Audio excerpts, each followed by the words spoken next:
UP के CM Yogi Adityanath भी आज दिल्ली में 3 चुनावी रैलियां की और आम आदमी पार्टी पर जमकर बरसे हैं। सीएम योगी ने भ्रष्टाचार से लेकर वक्फ जैसे मुद्दे पर बड़े सवाल तो उठाए ही हैं, साथ में आम आदमी पार्टी के अतीत को लेकर एक बड़ा बयान दिया है।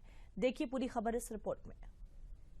उन्होंने बांग्लादेशी घुसपैठियों को, रोहिंग्याओं को भी आधार कार्ड बनाने का पाप किया है। उन लोगों को, बांग्लादेशी घुसपैठियों को बसा करके दिल्ली के हकों पर कुठाराघात करने का पाप भी किया है। इस पार्टी को कभी बर्दाश्त नहीं किया जाना चाहिए। ये भ्रष्टाचार की जननी है। दिल्ली के चुनावी रण में एक बार फिर से सीएम योगी जबरदस्त तरीके से गरजे हैं। निशाने पर आम आदमी पार्टी और बयानों में वो सवाल जो आम आदमी पार्टी के लिए किसी चुभन से कम नहीं है। सीएम योगी के तल्ख तेवरों ने मंगलवार आम आदमी पार्टी की सियासी जमीन हिलाकर रख दी है। सीएम योगी ने आम आदमी पार्टी के इतिहास, वर्तमान और भविष्य पर निशाना साधते हुए दिल्ली में अपने बयानों से वो तीर चलाए जो आम आदमी पार्टी के लिए चुनाव में बड़ी मुश्किल बन सकता है। आम आदमी पार्टी ने देश की सुरक्षा में भी सेंध लगाने के किसी भी प्रकार के षड्यंत्र से हमेशा अपना जुड़ाव रखा है। आपने देखा होगा, इन्होंने आधार बनाने की मशीन अपने नेताओं को वितरित कर दी, अपने विधायकों को वितरित कर दी। उसके माध्यम से उन्होंने बांग्लादेशी घुसपैठियों को, रोहिंग्याओं को भी आधार कार्ड बनाने का पाप किया है।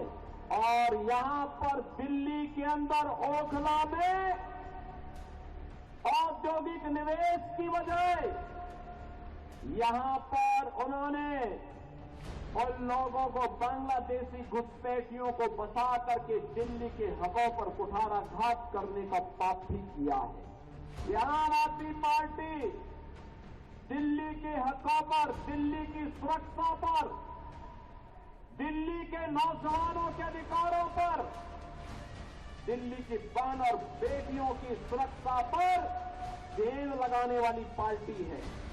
इस पार्टी को कभी बर्दाश्त नहीं किया जाना चाहिए। ये भ्रष्टाचार की जननी है, अराजकता का कारण है, अव्यवस्था का कारण बनने वाली पार्टी है। दिल्ली में बांग्लादेशी घुसपैठियों और रोहिंग्याओं को लेकर कई बार आम आदमी पार्टी विवादों में घिरी रही है।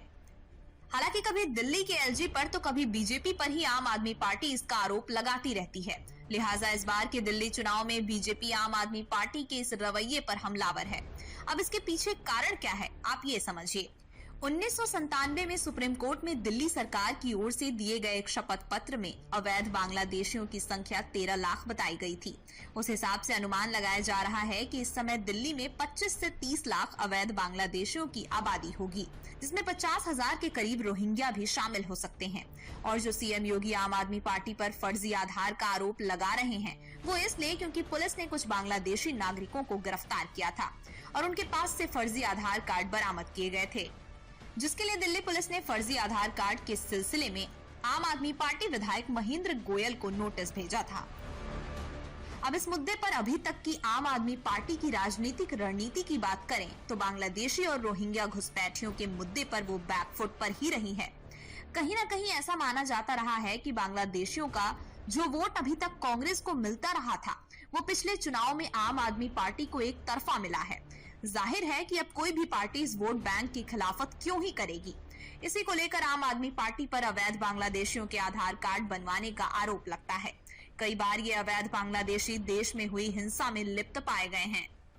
2020 में उत्तर पूर्वी दिल्ली में हुई हिंसा और 2022 में जहांगीरपुरी में हुई हिंसा में घुसपैठियों की संलिप्तता मिली थी। आम आदमी पार्टी की सरकार बनी, इनका ओखला का विधायक वहां पर कुछ लोगों को जबरन वहां पे कब्जा कराने लग गया। बांग्लादेशी घुसपैठिए थे। हमने 1-2 बार अनुरोध किया कि भाई ये कब्जा मत कराओ, लेकिन जब ये लोग नहीं माने, अंततः मुझे उत्तर प्रदेश से पीएसी फोर्स भेजनी पड़ी और बुलडोजर भी भेजना पड़ा। इन सबको जानना पड़ा। अपनी जमीन को वापस कब्जा मोर्चा लिया। मैंने कहा दिल्ली के अंदर विकास के लिए जमीन चाहिए, उत्तर प्रदेश सरकार देगी, लेकिन बांग्लादेशी घुसपैठियों के लिए और वक्फ माफिया के नाम पर कब्जा करने के लिए 1 इंच जमीन नहीं देने वाले हैं। सीएम योगी ने वक्फ और अवैध तरीकों से जमीनों पर कब्जे को लेकर भी आम आदमी पार्टी के साथ कांग्रेस पर भी जबरदस्त हमला बोला है। ये लोग वक्फ माफिया को प्रश्रय देने वाले लोग हैं। इन्होंने वक्फ बोर्ड के नाम पर कैसे संरक्षण देने का काम किया है। आप भारतीय जनता पार्टी की केंद्र में मोदी जी के नेतृत्व की सरकार है। ये सरकार जो कहती है करके दिखाती है। ऐसा नहीं, ये सिलसिला बंद हो जाएगा कि जहां रुमाल रखो वही वक्फ की प्रॉपर्टी हो गई। और ये सिलसिला बंद हो गया, इससे लगाम लगने वाला है। और इसीलिए तो बौखलाहट है आम आदमी पार्टी और कांग्रेस में। दोनों को चिंता दिल्ली की नहीं है, दोनों को चिंता तो भाईजान को अवैध जमीन माफिया के रूप में कब्जा कराने की जो प्रवृत्ति थी उस पर लगने वाले अंकुश से है। इनकी परेशानी भाईजान के सामने आने वाला संकट है। दिल्ली में रोहिंग्या और बांग्लादेशी घुसपैठियों की आबादी 2 दशक में इतनी तेजी से बढ़ी है कि ये सुरक्षा के साथ ही समाज के लिए बड़ा खतरा हो गए हैं। जबकि पिछले 10 सालों से दिल्ली में आम आदमी पार्टी की सरकार है, लेकिन इसका आरोप आम आदमी बीजेपी पर लगाती रहती है। लिहाजा सीएम योगी ने इसको और आम आदमी पार्टी पर लगे भ्रष्टाचार के आरोपों को लेकर कड़ा हमला बोला है। दिल्ली के अंदर यहाँ पर जो राज्य सरकार पिछले 10-11 वर्षों से चल रही है, यह अराजकता का एक पर्याय बनकर के रह गई है। बहनों और भाइयों, देश के अंदर आजाद भारत की पहली ये राज्य सरकार है और पहली पार्टी है जिस सरकार पर और जिस पार्टी पर भ्रष्टाचार का मुकदमा दर्ज हो रखा है। न केवल इनके नेता बल्कि आम आदमी पार्टी स्वयं भी आज के दिन पर भ्रष्टाचार के अपराधी बनकर के कटघरे में खड़ी हुई है। किस नैतिकता से जनता जनार्दन के पास जाकर के वोट मांग रहे हैं। आम आदमी पार्टी की तो इसका ये चुनाव चिन्ह ही जब्त कर देना चाहिए। झाड़ू तो यहाँ पे गंदगी का पर्याय हो गया है, दुर्व्यवस्था का पर्याय हो गया है। कारण है इन लोगों ने सफाई कर्मियों का भी शोषण किया। श्रमिकों के लिए पीओसी बोर्ड के पैसे का दुरुपयोग किया है।